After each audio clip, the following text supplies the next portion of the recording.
So next we are going to see unit 3, phases of Six Sigma.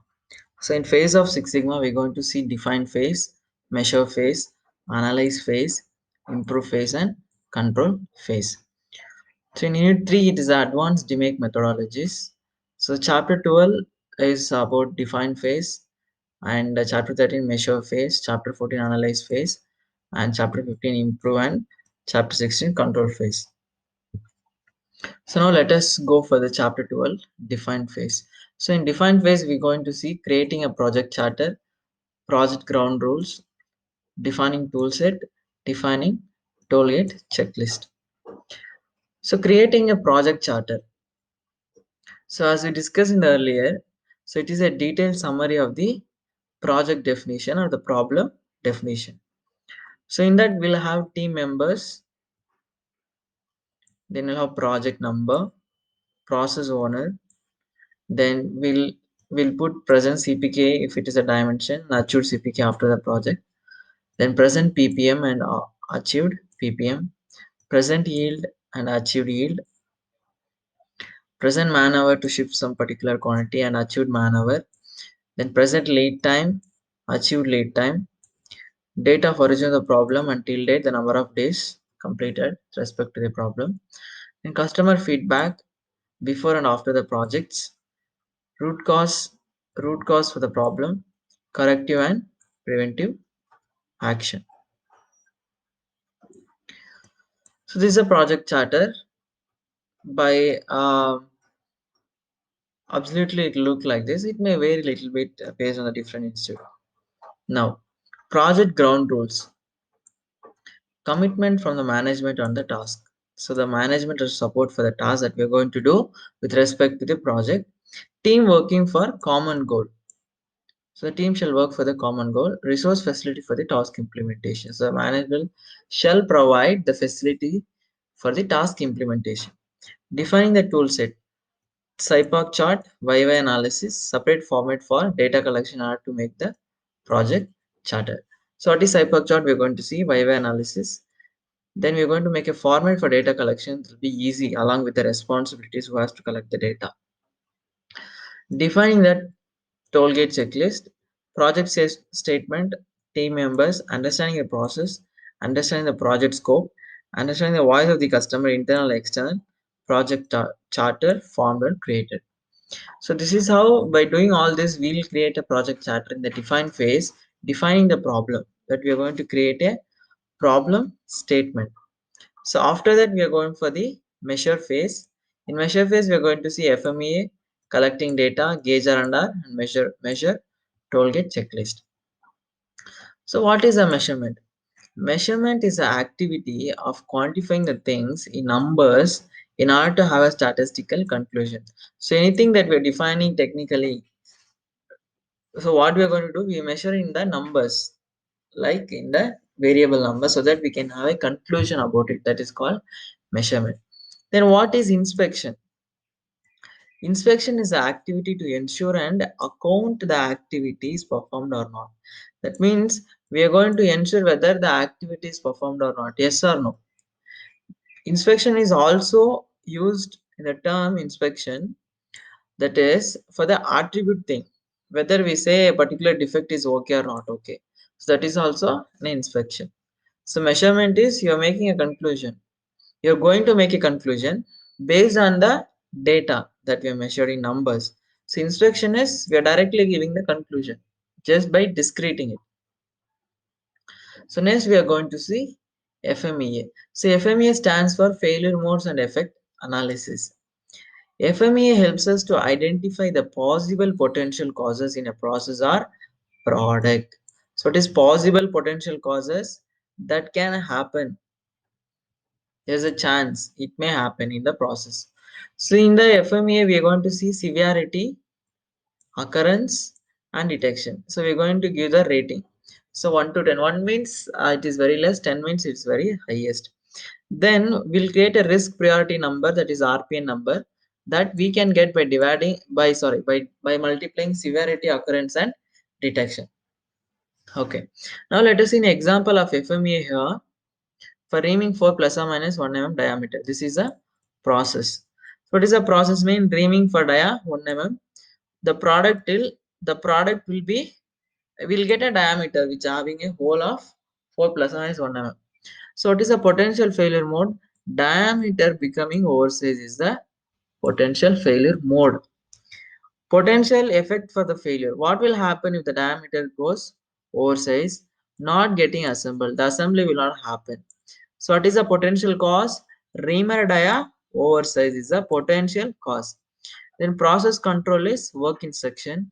So severity, occurrence and detection, they are given based on the potential effect of the failure 4, 5 and 10. Then 200 is the RPM. Now coming to the second one, diameter becoming undersized is the potential failure mode. So what will happen? It will become loose assembly. Reamer dia undersize. So our constitution is a process control, severity, occurrence, detection. So what is severity means? Because of that, uh, what happened in the assembly? The failures, the severity in the assembly in the customer end is called severity. Occurrence is this particular failure mode. How much percentage it come out of 10? Then detection is 10. That means 100% we are inspecting, therefore it is 10. Therefore the RPM number is 300. Ideally it should be less than 100 or 150. So next we have completed FMEA. You got an idea of what is FMEA briefly. Next we'll go for the data collection, that is collecting data. Measuring the data of the process and product to statistically say where our process and product is. So that is nothing but measurement. The data can be discrete data or continuous data. Discrete means its attribute, okay or not okay. Continuous data means we say in terms of numbers. Now they given made a data collection plan. Data collection for the defined project, whatever they define. So in this, what to collect they are given process parameters, product parameters, sales, yield and rejection is the major category. So discrete data. Is it discrete data? Process parameters? No. Product parameters? No. Sales? No. Yield? No. Rejection? Yes. You say discrete it. Continuous data will measure the variable data for all this for 6 months. The method of inspection, it is by orally or by instrument that we are going to this write down. Then shift wise we are going to route whether shift wise you are going to take, then month wise we are going to take or not, then machine wise we're going to take or not, then past 3 months data for all this, then we can do analysis and say where is the problem and start working at the root cause and solve it. So next we'll be seeing gauge R&R. Gauge R&R is called repeatability and reproducibility. So what is repeatability? Suppose you are having a micrometer and checking a diameter. First time you checked 1, it is a 4 mm. Same part you check, it is 4.01. Again you check, it is 4.01. Again you check 4. That means 10 micron is your repeatability variation. Correct? What is reproducibility? So you are a person A, then person B comes and he checks all these things. He produced 4.05. That means with the same instrument, with the same part, when the person changes, whether we can reproduce the dimension, the measurement or measurement is called reproducibility. Repeatability is checking one person checking the same part multiple times, whether he can repeat the data. Reproducibility is when you change the person, when you change the environment, whether you can reproduce the same set of data is the reproducibility that we are going to see in a statistical manner. Repeatability is the same part. An instrument repeats the data when checked several times. Reproducibility defines that when the same part is checked by different operator and see that data is consistent. That's what we explain. So when it comes to repeatability, the same part with the same instrument, you check the same operator multiple times. Reproducibility is when you change the operator in a different environment, whether we are able to reproduce the set of data or the measurement is the reproducibility. Then procedure to do gauge R&R attribute. So first let us see how to do gauge R&R attribute, then we'll go for variable. So the procedure is select at least two appraiser Then provide a number of samples by marking numbers that you only know that. That means whether that part is okay or not, only you should know it. Okay. Then record the measurement in format 2 times the same data. Enter the data in the spreadsheet below. So let us see how they entered. So this is an engagement example for a attribute data. That means whether it is pass or fail, that particular defect. So this is a 10 sample they are mentioned here, and this is the actual attribute, or you can consider as a master. Then appraiser one says first time it is pass, second time also pass, then second part pass pass, 2 times he is repeating the same, then pass pass. So if you come for the fourth reading, first time he's telling pass, second time he's telling fail. So he's having a variation here, the appraiser one. Like this we are going to collect the data. The same way appraiser 2 also gives the gives the measurement whether it is pass or fail. So now the conclusion here is, from the gauge runner above, you can see that the measurement system is reproducible only 50 percentage of the time, making it a poor measurement system. It is repeatable 90% of time for the appraiser A. So appraiser A is giving a consistency. So only one time he has missed it. If you see here, see, out of 10, only one agreement is the mismatch. Then 90 percentage is very good. This gauge runner is good. Okay. Now if you come here, if you see here, there is a disagreement. He is not repeating his result. Okay. Then coming here. Okay.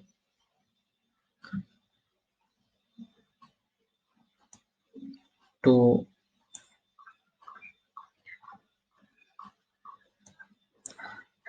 okay. Now if you see here, so with respect to the master, it is not okay. Here it is okay. Here it is okay. Here it is okay. Okay. Here it is not okay. Here it is okay. Here it is not okay. Here is okay. Here it is okay. So 1, 2, 3. So 3 reading is not repeating. That means is having a different reading. So what they're telling is only 50% of the time the result are reproducible. That means he's changing his decision.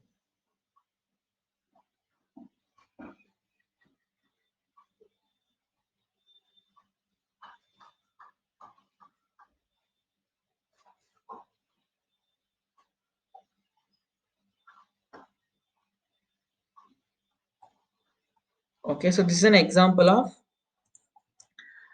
gauge another spreadsheet for the attribute data. So they given 50 percentage of the time that the measurement system is reproducible. Only 50 percentage it is reproducible. Another 50 percentage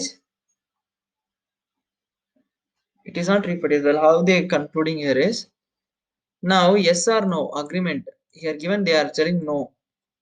Why they given no?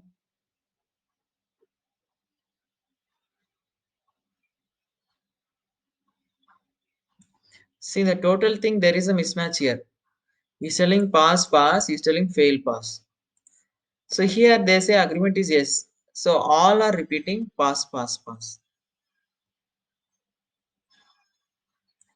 So here also yes, all are repeating pass pass pass. Here it is no. Why? Because here there is a variation. He's telling one time okay and second time not okay. Like this, only 50% of the time the results are reproducible. Combining both appraiser 1 and 2. Okay, so this is a simple example of attribute gauge runner study. So next we are going to see gauge runner for variable data. Gauge R&R is called repeatability and reproducibility. Repeatability is the same part an instrument repeats the data when checked several times. Reproducibility defines that when the same part is checked by different operator and see the data is consistent or not. So this is about same part and same operator. This is about different operator in different weather condition. How to make gauge under study variable? So that we are going to see with an example.